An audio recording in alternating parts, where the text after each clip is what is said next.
not sexy sell to another. Today is going to be about getting you guys thinking, particularly about after the challenge, because this is important for after the challenge, but also thinking long term and just having a different voice.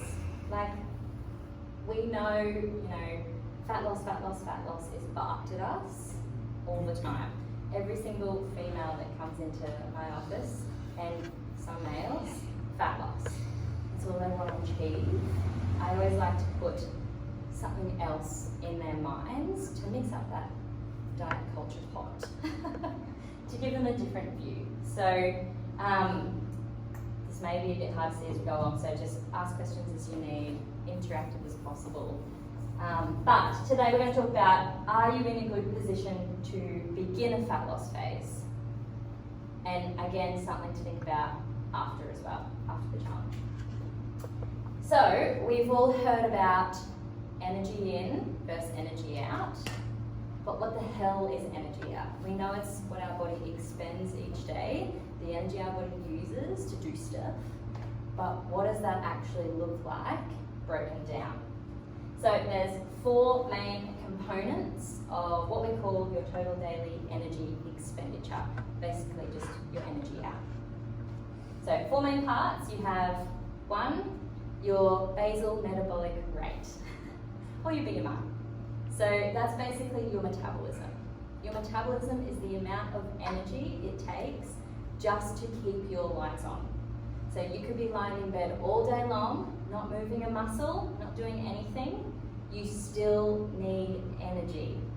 You still need food to do that, because we still want our heart to pump. We want our brain to be on. We want to be breathing. We want all of those physiological important things happening, and they take energy. Number 2, non-exercise adaptive thermogenesis. I don't expect you guys to remember these. Also known as NEAT. You may have heard of NEAT floating around. But counting your steps is a way to regulate that. But your NEAT is basically any movement that isn't intentional. So we come to the gym with the intention to exercise, but through the day we also walk around, we type, we talk, we write. Doing all of that stuff takes energy too. So that's our NEAT. Also takes energy that we expend during the day. Third one is thermic effect of food. So just eating and getting energy out of our food takes energy. So that weird little celery thing that was going around for a while there, you eat celery, burns more calories to burn the celery than the calories that the celery contains. That's what this was based on. So whether it's true or not, I need to look at, I don't know how they would work that out. But basically it takes energy to eat food and get the nutrients out of that food. Last one is exercise.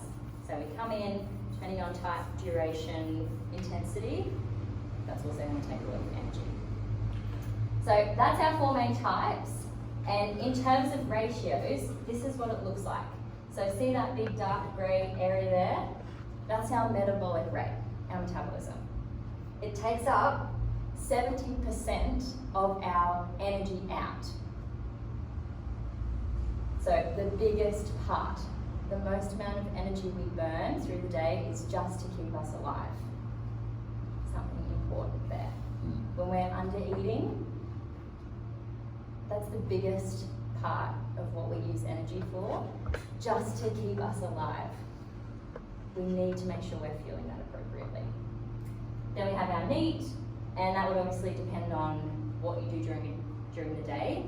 So carpenter is going to burn way more energy than me. I sit on my butt most of the day, so my NEAT's going to be low compared to his NEAT. Or her NEAT. Women in carpentry, yeah. Thermic effect of food, depending on how much food you eat, how little food you eat, etc. Very dependent. And exercise, of course, also dependent on what you're doing. The more you exercise, the more it's going to take up percentages of your energy out. Okie dokie, so what does all of this mean in terms of how we look at fat loss?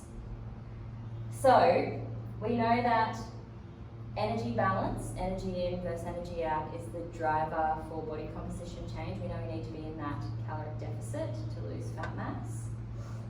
However, let's have a look at what that actually looks like. So total daily energy expenditure, BMR, NEAT, thermic effect, food and exercise, which we all spoke about.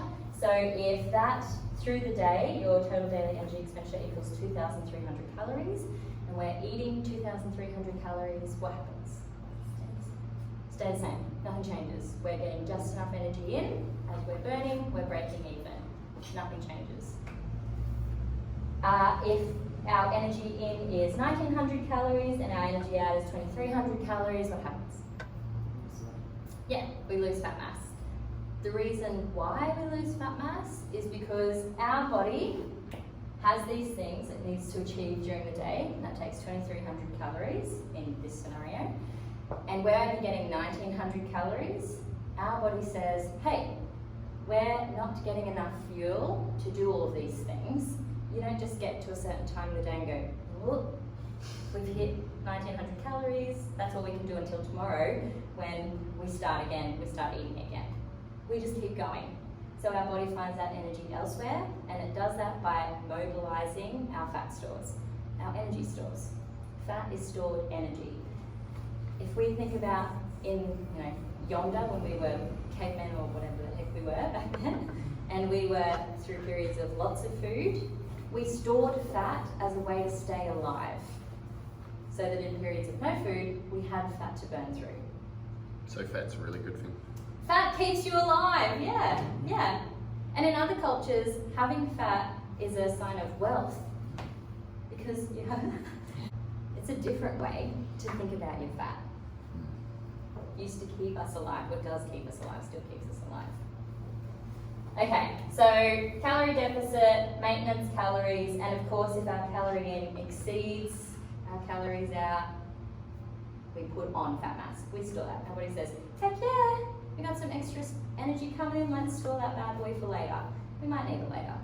Little does our body know we're not in the wilderness anymore. Food is in abundance, it's all around us. We don't really go through periods of starvation in Australia. However, what does this look like long term? So we know, yeah, we need to be in a calorie deficit to lose fat mass, but over time, our body had to find a way to adapt to us losing fat mass. Because again, if we use the wilderness as an example, if we kept just losing fat mass, we were going to die. So our body had to recognize when fat loss was happening and stop it, or adapt to that, so that we could slow it down and survive longer. So, you guys may have heard metabolic adaptation. We're about to go through it. So, all we need is a calorie deficit and we'll lose weight forever. No, unfortunately not. What happens when our body undergoes fat loss for an extended period of time? Our body fights back, basically. What's an extended period of time? So we aren't 100% sure on when exactly metabolic adaptation happens. It does depend on severity of the caloric deficit, but if you're in a moderate calorie deficit, perhaps around 6 to 8 weeks, you'll start to see some adaptation. Yeah, but it does depend also on habits. So, there's many, many different ways that people try to diet. Nowadays, it's jumping onto something very restrictive, falling off that wagon, overeating, jumping back in, jumping back out. So in terms of that scenario, there's a lot of restriction happening, but in what depth that adaptation may occur during that undereating, overeating phase, we aren't sure. Can I have a question on that? In terms of say you are undereating, but you're not actually losing weight, maybe you're potentially gaining weight because you are yo-yoing all the time. Is that the same as long-term undereating or dieting, or is that a very hard question? I guess, yeah, look, it would depend on... Because you're restricting and then coming up, restricting, coming up. Yes. Essentially you're undereating all the time, but because you're not losing weight, you're not in a calorie deficit? Yes, so if you're not losing fat mass, by definition, you aren't in a calorie deficit. So the under-eating, overeating, you're spinning your wheels. You're really not getting anywhere because you're not in a calorie deficit to lose fat mass, but you're still putting yourself in that dieting head frame. So it feels like you're in a diet, it feels like you're in a deficit and you should be losing fat mass, but those overeating occasions aren't conducive to that scenario. So, yeah, versus, I mean, again, in terms of like chronically long-term deficit, you might consistently lose weight, but it does depend on the severity.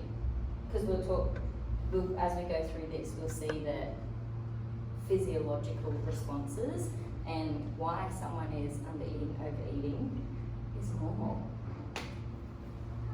So, some things to change, that change during chronic fat loss. So, first thing to go down is our meat. I'm a very fidgety person. I move a lot, I'm very emotive, talk with my hands, flap around all the time. I've gone through a dieting phase, a pretty intense diet, like a bodybuilding prep. I stopped all of my fidgeting throughout that process. As I started to get into the depths of it, my body got rid of that. Stopped talking with my hands, stopped being so excitable. My emotions. Trying to say calories. Yeah, So because you weren't purposely doing it, it was like the body just automatically did that. my body automatically, unintentionally did that. Yeah, but it's just the same thing. Yeah, and it's not something I noticed at the time. Now that I'm back to me, I noticed. I'm like, gosh, I wasn't like this back then. I didn't have that energy to do all of that. So yeah, not something you notice. So counting steps is preventing that from happening. So as you slowly increase your steps as you go through a dieting phase, that's intentionally trying to counteract that need. You might still stop fidgeting, but you're trying to increase your steps to counteract that stopping of fidgeting. It's so interesting. Some research has even been done. People who are in a chronic calorie deficit are even more likely to watch a show they hate because they don't want to get up and change the channel. Your body is smart, guys. Really, really smart. So first thing to change is your meat. Depending on how long you're in a calorie deficit for, another thing that will change might be your metabolic rate. This isn't a broken metabolism, it's not a stopped metabolism, it's an adapted metabolism. It's something that we can reverse if it does happen. So if someone ever talks about my metabolism is damaged or it's slow or it's stopped, not the right terminology. It's a very normal thing to happen. So an example of that would be a female losing her menstrual cycle during a dieting phase. Other things that could happen is efficiency of food and nutrient absorption. So when we eat food, a certain amount of that food is digested, broken down, and nutrients are absorbed. As we diet, our body becomes more efficient at getting nutrients out of your food. So if you were eating, I'll use nuts as an example again, say you're eating nuts, when you have lots and lots of calories and you're not in a deficit, your body might use 30% of the energy in those nuts. As you diet, your body might use 80% of the calories and the nutrients in those nuts. Again, sounds bonkers. Why doesn't our body just use all of that energy in the first place? Don't know. But it adapts in a way that you can get more out of your food. Your hunger and satiety hormones are changed. Your hunger hormones increase, so it's called your ghrelin, and your satiety hormones decrease. That's known as your leptin. So as you go through a dieting phase and you feel like you're getting hungry, maybe it's because you're in a calorie deficit, could also be because your body is adapting in a way to change your hormones. So your body is telling you that you're not satisfied because it's just smarter than your body. It's like, give me more food. Give me more food. because I think that comes back to your adaptation you were talking about before, right? So you might start out and it's like the first couple of weeks you're like, hey, I'm really cool, and then your body's like smart, right? And then it's like, actually, you know what, you're under eating, you're hungry now, blah blah blah. And Yeah. And where does consistency fit into that? And who and what? Yeah. But if you are consistent, you know where you're at. Oh yeah. So But if if you you're up and are, down, it's yeah. Yeah. But other things that are going to change, like our menstrual cycle in general, like we just recognizing these signs is so important. It takes you out of that victim frame mind and it puts you into this is happening for a reason. So when I use myself as an example, went through the bodybuilding prep, I knew that this stuff was going to happen. So when it was happening, I was like, but here it is. I'm ready for this because I knew it was coming. Rather than, wow, man, why am I hungry all the time? I used to eat this meal and it was fine. Now it just doesn't satisfy me anymore. Something wrong with me. No, your body is smarter than you. It's So- adapting. Alicia, how do you know when to listen to your body and when it's trying to trick you into eating more? Is it always right?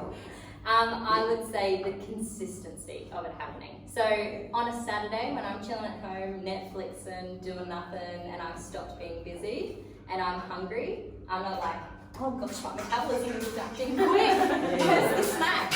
I'm like, get off your ass. It's just because you're bored. Okay. So I would say if it's something that's happening all day, every day, or very regularly through a week, more often than not, probably time to listen. Yeah. But if it's a one-off and you could, if you're realistic with yourself, ask what's happening, you may be able to answer what's happening. Oh, okay, instead of having that 400 calorie meal that I usually make with lots and lots of veggies and a really good source of protein and some complex carbohydrate, I had something else, a chocolate bar instead. Same amount of calories, but very different food volume. Now I'm hungry. It's not my metabolism adapting, it's just because I have way less food on board in terms of food volume. When you get like the hunger and satiety changes, is the best way to fight them just to make sure like you're drinking enough water still, you're getting your like dense like volume of food and the like variety? Does that help? Like what else can you do to help when you're trying to still stick to whatever we're sticking to? Are you just more hungry now? I would say yes, increasing food volume is step number one. But also there's 3 nutrients that I'll be looking for in your intake. Protein, fibre and fat. All of those nutrients make you feel fuller for longer. So if you are tracking and you take a look at your fibre and you're reaching 5 grams a day, it's no surprise that you're hungry. If you're reaching 30 grams a day, probably going to feel very different. So those nutrients slow down digestion and they make you feel fuller for longer. That's step number 1. Increasing food volume, increasing those nutrients. It just punches it. It's like, whatever.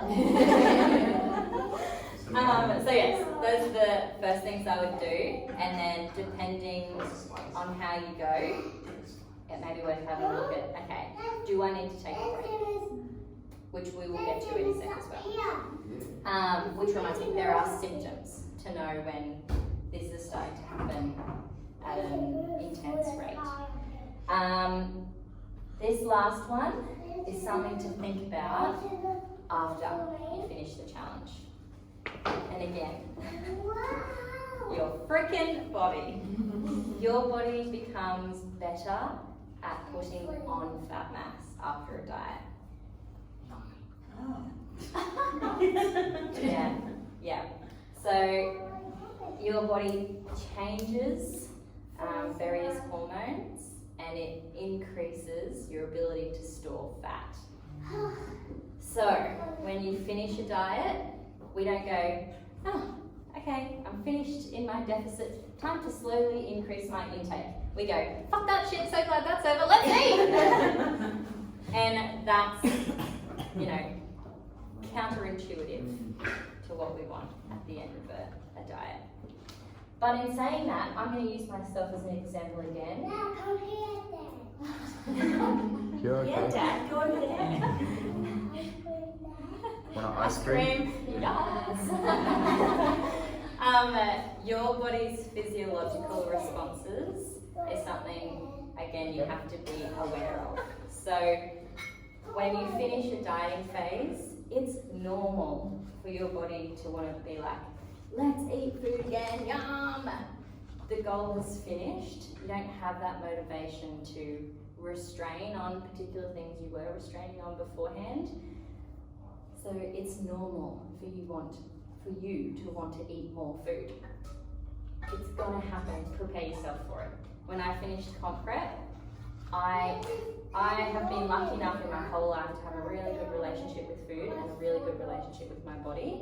But going through a bodybuilding prep and intentionally starving myself like that, I have never had food thoughts like that before, ever. When I finished prep, it was hard to control myself around food, and I have never experienced that. Did I think I'm a failure? Did I think, what's wrong with me? No. I just thought, this is the body's natural response. I've just got to take a deep breath, relax, it will pass. These things will settle down when I slowly start to build my food back up. Really, really important. It's a natural response. You aren't broken. You don't have an eating disorder. You know, there's nothing wrong with you. It's your body's response. Have some empathy. Self-love. Okay. So, what does it mean when so what does it mean when you hit a plateau? So your body adapts to your dieting phase, and eventually, your NEAT may have decreased for a start, and you hit a weight plateau. What now? 2 options: decrease food again, increase exercise. Okay, cool, back in a deficit, on my way, losing fat mass, getting the progress again. Weight plateau. Okay, decrease food, increase exercise. Cool, back on, losing fat mass, etc., etc. Eventually you back yourself into a corner. You cannot eat any less without hating your life, and you cannot move anymore unless you literally bring a sleeping bag and sleep in the gym and do some exercise while you're here. So you get to a point where you can't decrease food anymore and you can't increase exercise. What the hell then? So before we go, what the hell then? There is one important key to this. It's consistency. If you are that person who is in a diet, out of a diet, in a diet, out of a diet, these things probably aren't happening, and that's probably not the reason why you aren't losing fat mass. Your consistency is just not there. So that's why having a coach, or having that second person to have an objective view, subjective? One of them. The non-emotional one. Objective view, to look at things, to be like, okay, I understand what you're saying and it feels frustrating. Fat loss is hard, dieting is hard, but your consistency just isn't there. Let's take a step back, take a deep breath, and let's try and nail this week and see what happens. And that's a really hard conversation to have when you feel like you're literally doing everything you should be, everything you can, and it's still not happening. And then your fucking coach just tells you to try harder, basically. It's not an easy conversation to have, but sometimes it does lead to that. Okay, so if metabolic adaptation is happening, or we're getting through a period of we just don't have enough fuel coming in, what are the symptoms? So, mentally tick if you've ever been in any of these spots. Here's my pages. So, you feel tired all the time despite getting plenty of sleep. You've lost your menstrual cycle. If you're on the contraceptive pill, it will mask this, you won't know. Contraceptive pill has you having a fake period. You get sick often despite trying your hardest to look after yourself. Your performance just isn't improving no matter how consistent your training is. You have a low libido. You have a preoccupation with food, meaning you can't stop thinking about food. Can't wait till my next meal. Gosh, I'm having breakfast, what's for dinner? You aren't losing weight at low energy intakes. Again, with a disclaimer, providing everything is accurate and consistent. If you're ticking yes to those things, chances are, get some more food. Stop dieting, put fat loss on hold, let's replan. So what does that look like? A reverse diet. Have you guys heard of that concept before? Yeah? So a reverse diet isn't a weight loss tool.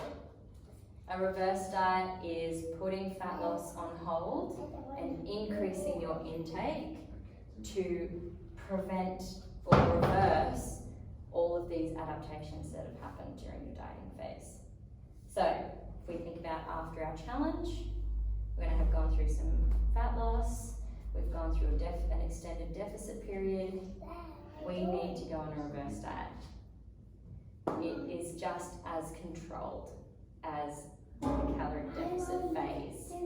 It's not a stuff this crap, donuts. It's a, okay, I'm going to slowly increase my intake and try and rebuild my food. Because I can't keep eating this low anymore. And sometimes it might be a matter of, I'm on 1600 calories a day, which is like pretty fine when I'm in routine, but the moment I want to spend time with friends, it derails my progress, and it's only one meal out. That suggests to me, you might need to spend some time building your intake so that you can have those one meals or those relaxed food periods and not put on fat mass. It's like looking at it in a way of looking at a budget. If I had $1 million, frick yeah, and I spent $1,000, I wouldn't really notice it coming out. Wouldn't really mind, whatever, I'd be happy to spend it. If I had $2,000 in my bank account, probably wouldn't be able to spend $1,000 without it hurting me. Food's the same. If your budget is 1600 calories and your meals out are 900 calories or 1000 calories, which is pretty normal for a chicken palmy at a pub, it's probably going to do some damage. As in, you're only going to have 600 calories for the rest of that day. But if you spent time building that up and you got your intake to 2,400 calories, cool, you could probably have that chicken palmy, it wouldn't matter. Can you have it every day? Beg your pardon? Can you have it every day? Well, I mean, you could. No. Yes, you can. Yeah. You may have a chicken every day. Butter chickens every day, I'm fucking good. Don't suggest that. Yeah.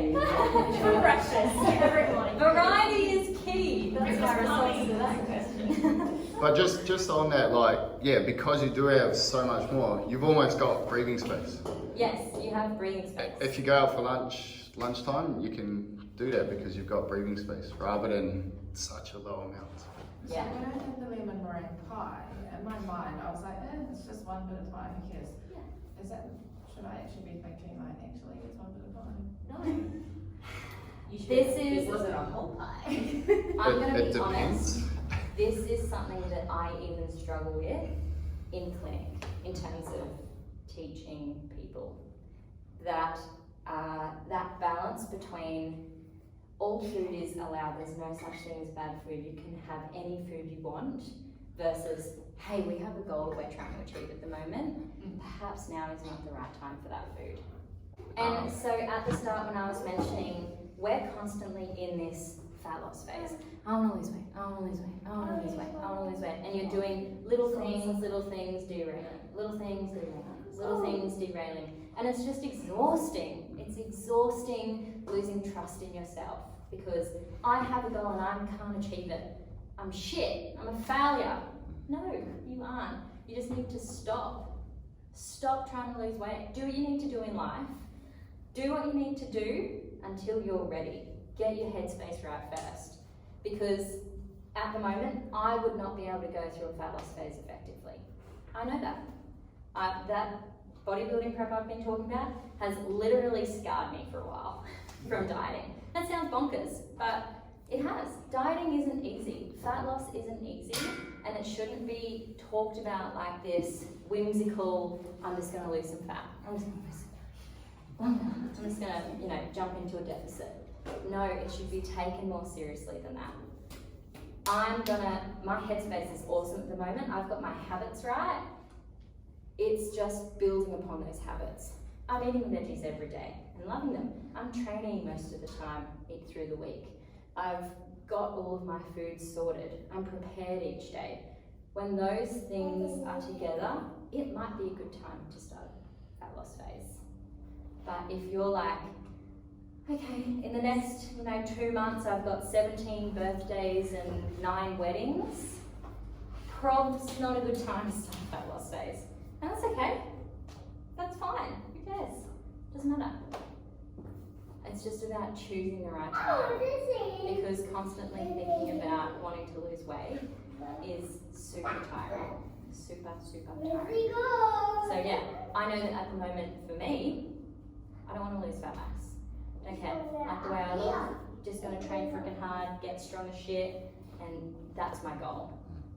And if I ever want to lose fat mass or make weight or something like that later, cool, I'll do it then. But I'm not going to bother now.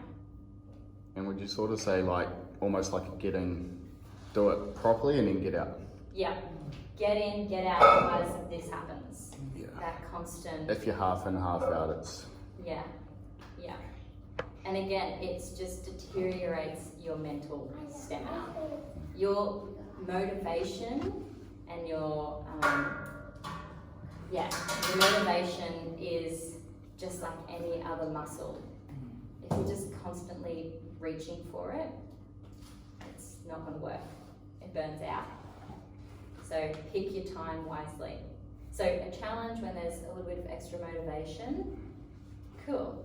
Might be a good time, but if it's not, don't just keep, it's my fault, I'm not trying hard enough, I'm not being self-disciplined enough. Just take a step back and be realistic.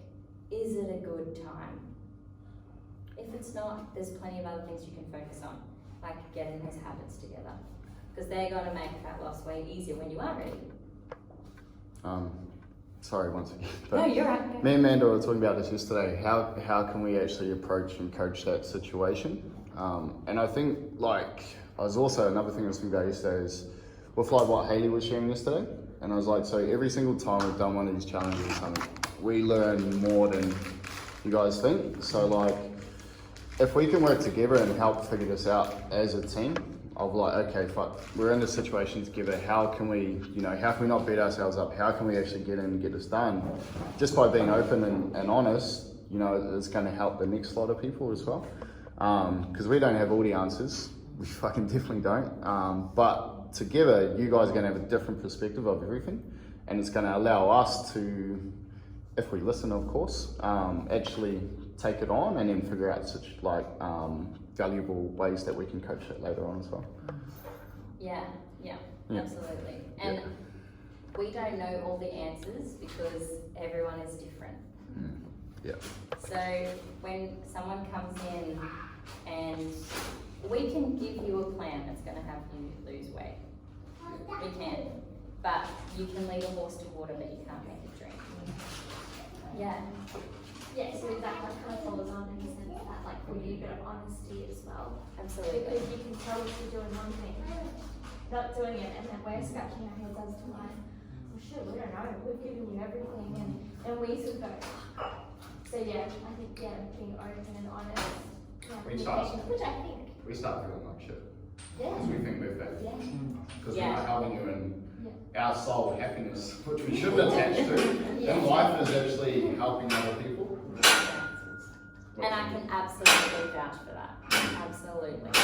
The moment someone doesn't get the progress they want to see, or when someone decides to leave my care, I feel like I've failed. I've done something wrong. What have I done wrong? I'm done. It's like a breakup. Yes, literally like a breakup. I take it, and this is something I'm learning as in my professional career, to stop stopped taking it like a breakup because my heart breaks Yeah. and I have tears like a lot of the time when people aren't getting what they want to get. Or having these hard conversations. Hey, it's not the right time for you right now. One of my coaches said, your role as a coach is to not allow other people to give up on themselves. And I've seen so many people just give up. And I see them 6 months later, and I'm like, fuck, man, I feel gutted because I'm like, I didn't have the communication skills. Or, you know, we didn't have those honest conversations where we're like, shit, okay, we can actually work this out, but it has to be open and honest. Or else you will just, because yeah, like if you think about where you are now, and then you've done it on your own for the last 30 years, and then it's like, I can go do this on my own, but it just, yeah. What's the day? The best. And this is why I guess I lead from my vulnerability as well. I will tell and share my stories because if I don't do it, you guys need to do it. So, but just feel free to do it. It's uncomfortable as fuck, but like as Aaron said last week, go where the fear is because that's exactly where you should be. Yeah. But even for us, like if I try and do a fat loss phase, it's not easy for me either. It's not like I just go into it and be like, it's just falling off of me. It's hard. I still go through the same mental battles as you guys. And, you know, yes, I can tell when this is happening, but it doesn't make it any easier. Just because my ghrelin is increasing and I feel hungry more often doesn't mean I can be like, oh, okay, that's easy, no worries, I know what's going on. It's like, I hate it. So yeah, it's just having the understanding and expecting what's going to happen rather than just going into it and being like, this time I'm going to be motivated enough. This time I'm going to be self-disciplined enough. Sometimes it's just not as simple as that. And if anyone on social media says that it is, unfollow them. See you never. Because it's just not worth it. It's not worth having that. And again, if I look, you know, I use bodybuilding as an example because it is literally the extreme of a fat loss phase. And the people who can do really, really, I'm going to generalise, but most of the time the people who can do really, really, really well at that sport have a tendency of like an eating disorder tinge. I'm sorry, but that's the truth. So why do they do it? Is it just a hobby? Like if it's not sustainable and you don't stay in that physique long term, I know this is off track. No. Why do people do it? Just for fun, just a challenge? It's a fun challenge. It's a challenge. It's definitely a challenge. It's definitely a challenge. Like why put your body through that extreme phase and get like that to know that a month later you're not gonna look like that? Why do anything extreme? Yeah. Because It's they have a addictive. deep need to be liked and or like admired by other people, and doing that extreme thing gives them that attention. Yeah. And that's what it comes down to. And generally, huge body image issues. Yeah. It's So probably the you- most unhealthy thing you can do, Yeah, especially absolutely. for a woman. Yeah. So why do you do it if you don't mind me asking? Oh, the only reason- why did you do it? The reason I did it is because I'm interested in the industry, and I think dietitians need to be there to help those people, because you can do a prep and then coach people through a prep just because you've gone through a prep. Okay. And that is just, oh, that makes me cringe, because you have the potential to cause real harm, real harm by helping people get on stage. And I didn't feel equipped to help them because, like I said, I've always had a good relationship with food quality. So if someone coming to me is like, hey, I'm in the depths of the leanest I've ever been, the depths of the leanest I've ever been, and I'm like, oh, I have no idea what that feels like. So I just didn't feel like I could step into that realm without knowing. I'm originally I come from a powerlifting background, so food is my best friend. So going into that headspace was really, really tricky. And I couldn't get as lean as I should have been to get on stage because I couldn't ignore these things. I couldn't ignore what was going on. And push myself that little bit harder to be like. Did you feel deflated when your physique was no longer like that anymore? You had to get back to it, or no? Because that's not your ideal. It was every time when I was going through that process, every time someone gave me a positive affirmation about, oh, you're looking really good, I would mentally remind myself, This is not good. they have no ill intention when I say those things. They're being kind, and I thanked them for their kind words.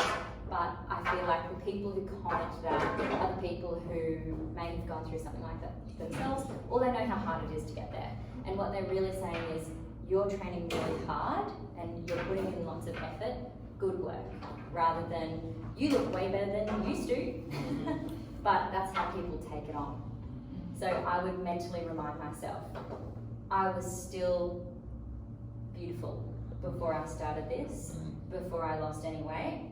I liked my body how it was before I started. My body's fine now too, cool, whatever. It's interesting to see it change, but this isn't going to be forever.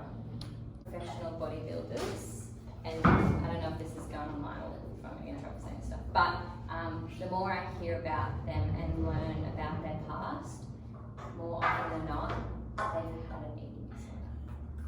So their ability to stay lean and their ability to go to those extremes is because they aren't, they're just not wired like me, I suppose, because I've never had one. So I don't know what that feels like, and that's a super sad reality. And I'm not causation. Just because there's a correlation doesn't mean it's causation, but that's a pattern I'm definitely seeing. If you want to lose fat mass, you absolutely can. Absolutely you can. You can want to change and grow and become a different person and form different habits in your life and create a new lifestyle that's healthy for you, but don't play the comparison game. I know we hear that. Take it on. Take it on and embrace that. Don't just hear it. Really listen to it. Don't compare. Don't compare. It's not doing anyone any favours. And chances are you don't know what that person's been through. You don't know why that person looks the way they look and how they can stay that way. Their life is probably light years different from yours. In both good ways and bad ways. Like, I use also this as an example in clinic of women looking back at a really, really stressful time in their life, and they've gone through the worst thing they could possibly imagine, and they lost a lot of weight because they were super stressed. Then they put all the weight back on and they become happier, and then they look back at that time and go, oh, gosh, this is what I want to look like again. I want to look like this. And I'm like, what? You just went through the worst time of your life to achieve that. Why? That doesn't make any sense. But because we're constantly told to lose weight, lose weight, lose weight, that's what we think we need to consistently chase. Can I ask probably a bit of a weird question? No. What does not being on a diet look like? What's a healthy, because I imagine, I see people eating, I don't know, what am I trying to say? Once you stop dieting, can you then go back to eating bread twice a day, or do you maintain eating your macros as we're doing now, but you're just eating bigger portions of them?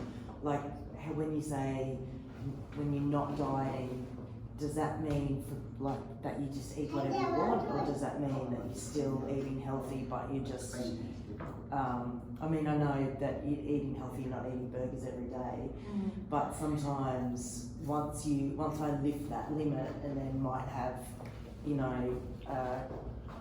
toast and eggs and bacon for breakfast and then not be worried, have a big sandwich for lunch, is that when do you start putting on weight again? How do you monitor? How to, does that make sense? So it is a long game.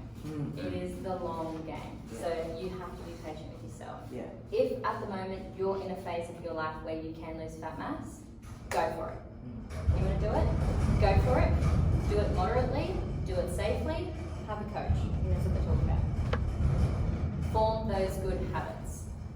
get to where you want to get, reverse diet.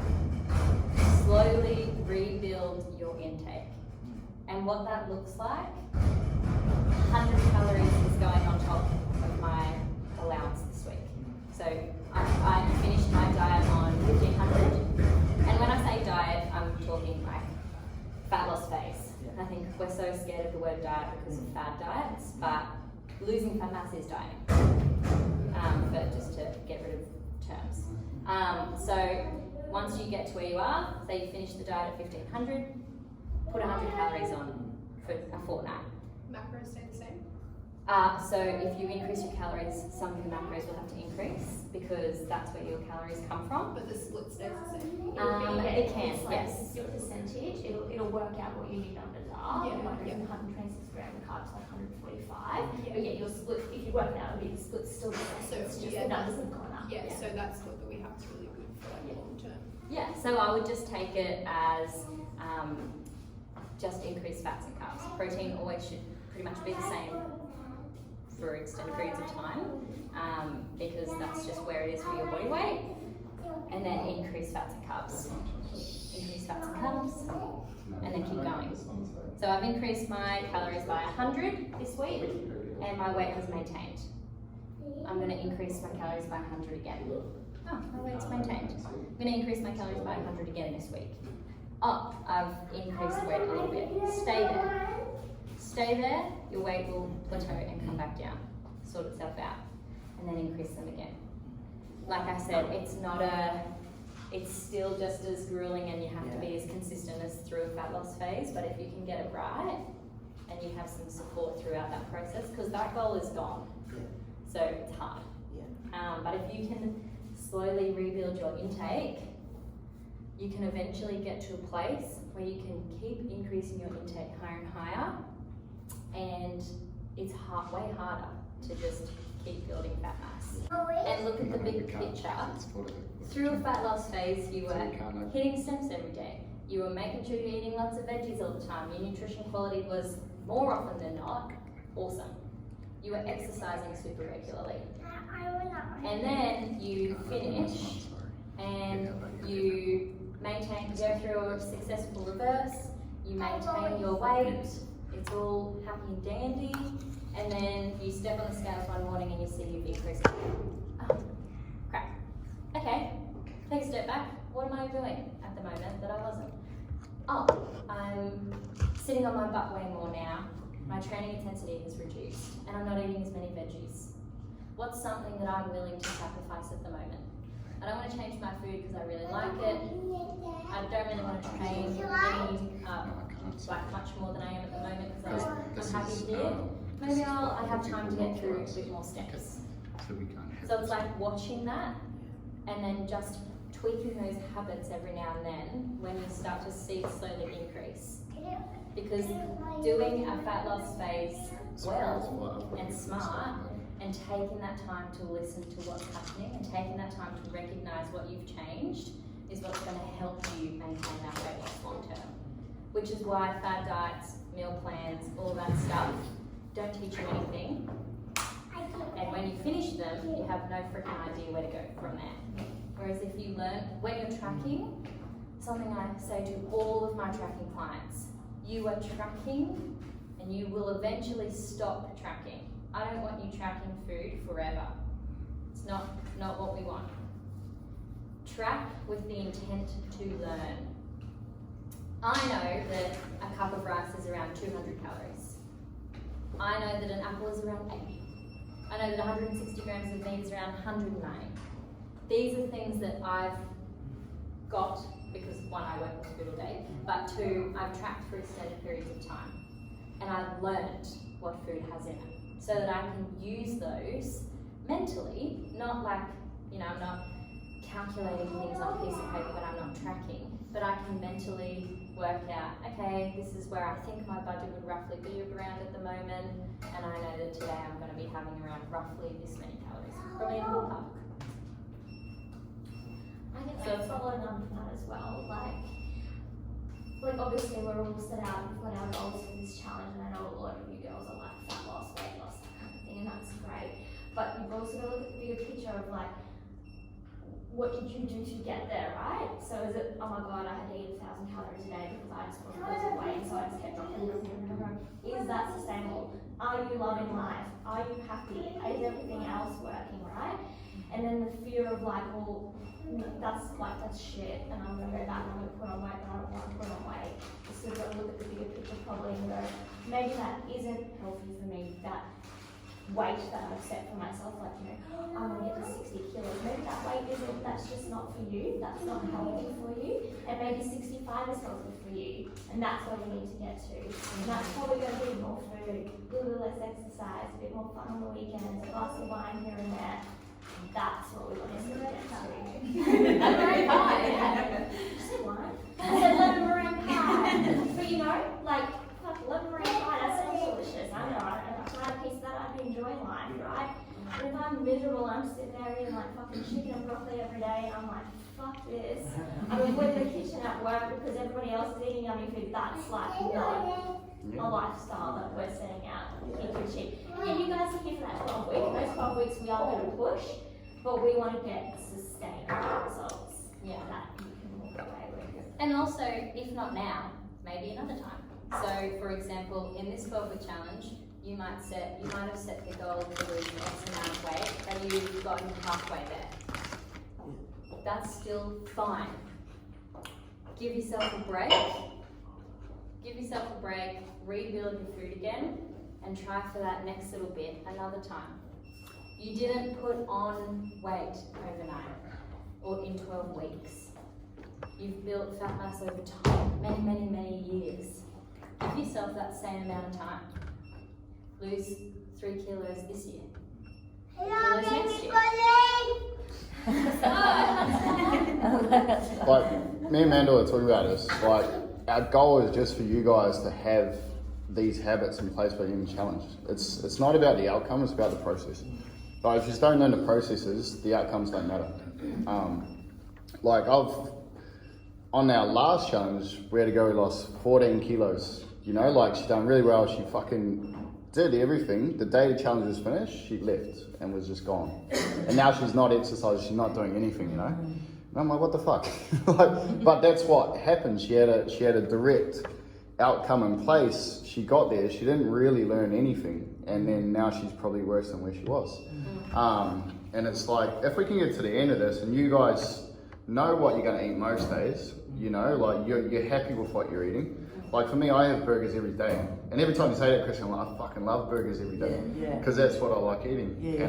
And then I have a smoothie, and then for dinner I have like heaps of fucking sweet potato and fish because I really enjoy my food. But that's taken me probably 18 months to learn. Through the day. I'm way more tired. So, like, that's something I've fallen in love with. 8 years ago, hated exercise. I think I'd go for a run maybe like 3 times a year.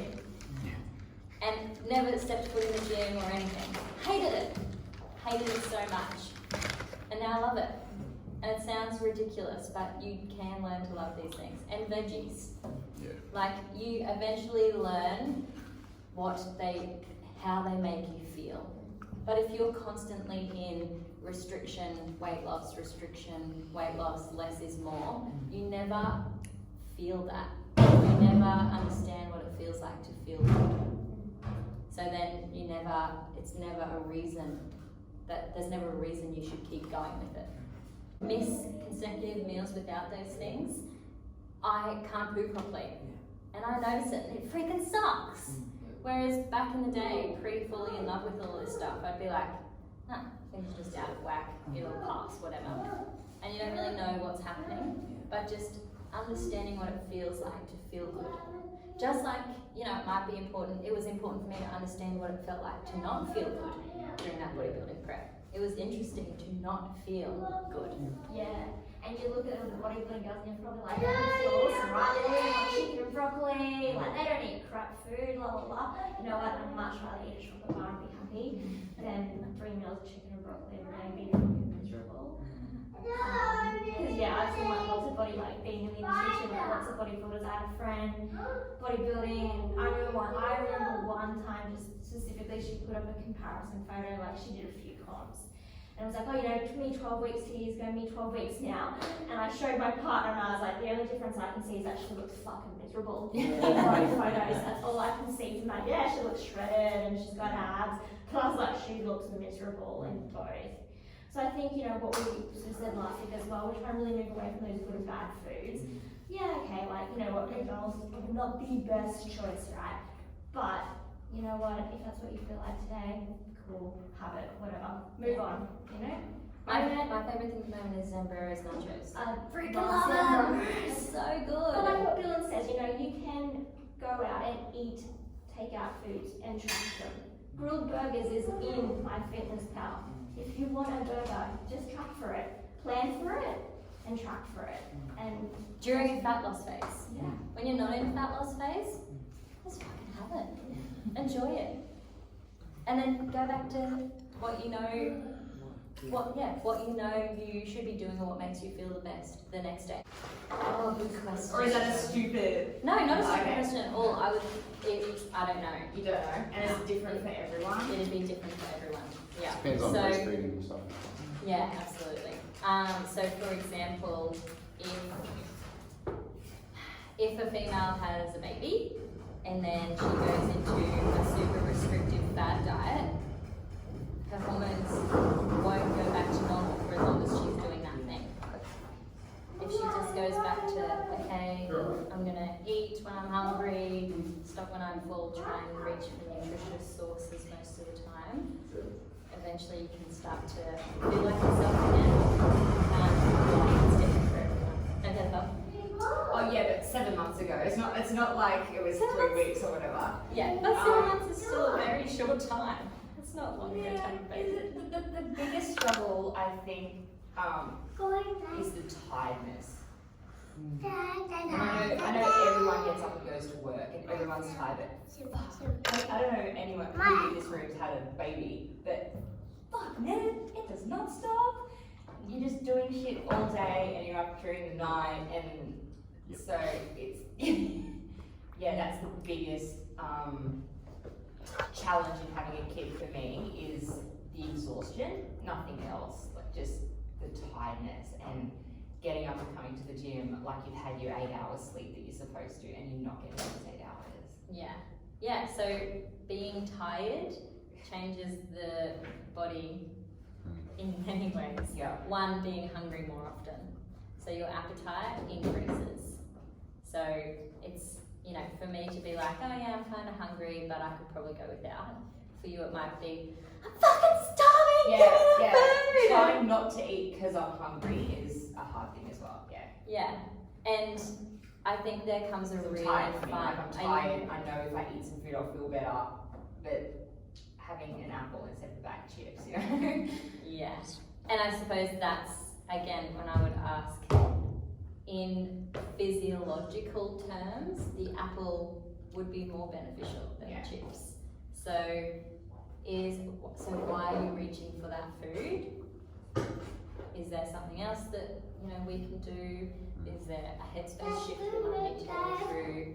Or maybe you just need to take a 10-minute nap, if you can.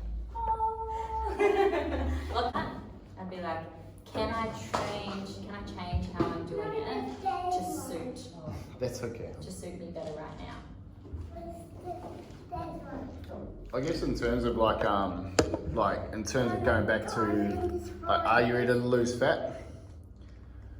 Just to break it down, like most of us or most people have been dieting for a long time. Long time.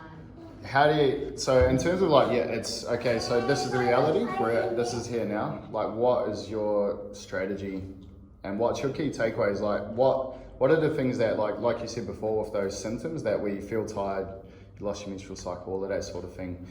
You're in that situation, you're there. How do you not only have a strategy, but also allow yourself the space and just say, okay, this is time to make a change? If I had a rule that I could set to every single client that comes in, I would say, we aren't losing fat mass right now. I don't even want to hear your history about I don't care if you haven't tried to lose fat mass before or you've been trying to lose fat mass for the last decade. I don't want you to lose fat mass right now. let's work for X amount of months to get your habits going. And let's focus on feeling good and enjoying feeling good and understanding what each day should look like. And then we can address it.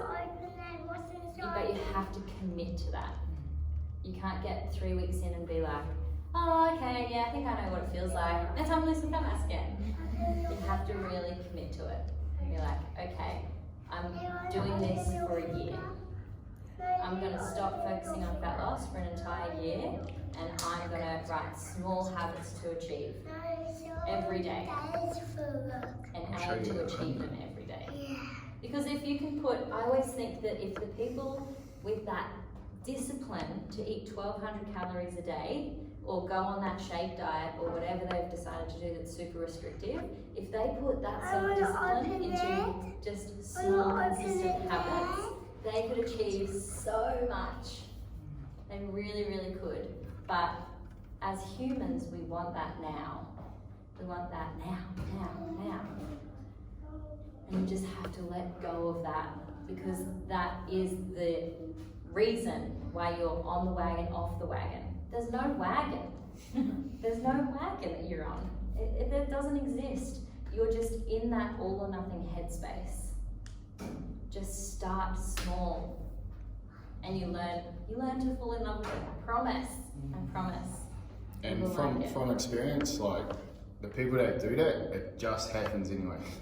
Like you'll lose body fat, you'll gain muscle, you'll feel fucking way better. Absolutely. Like, and I use the example of the likes of like Hayley and that's all they focused on for like 12, 18 months. And then I've gone and seen someone like Alicia and dialed it in. They didn't focus on trying to lose weight. They're just like, come and get strong, let's work on our habits, let's work on food we want. And then all of a sudden they're there, you know? And it's hard to see because they're already there, but they were there, you know? And all they did was focus on being fucking consistent. Literally, like, that's all I banged into their heads was just be consistent. Learn the habits, be healthy. And like, as a gym, it's like, yeah, fucking come and lose heaps of fat, get jacked. But it's like, we can't, like, just be fucking healthy. Yeah. And you'll feel so much better. Like, fat loss is a byproduct of health, you know? Yeah. It's not you lose fat and then you're healthy. It's fat loss is a byproduct of health. And a whole heap of ways because it's hormones and sorts of Yeah. Yeah, because you can actually put on weight by eating healthy too. Yeah. Yeah. Absolutely. It's that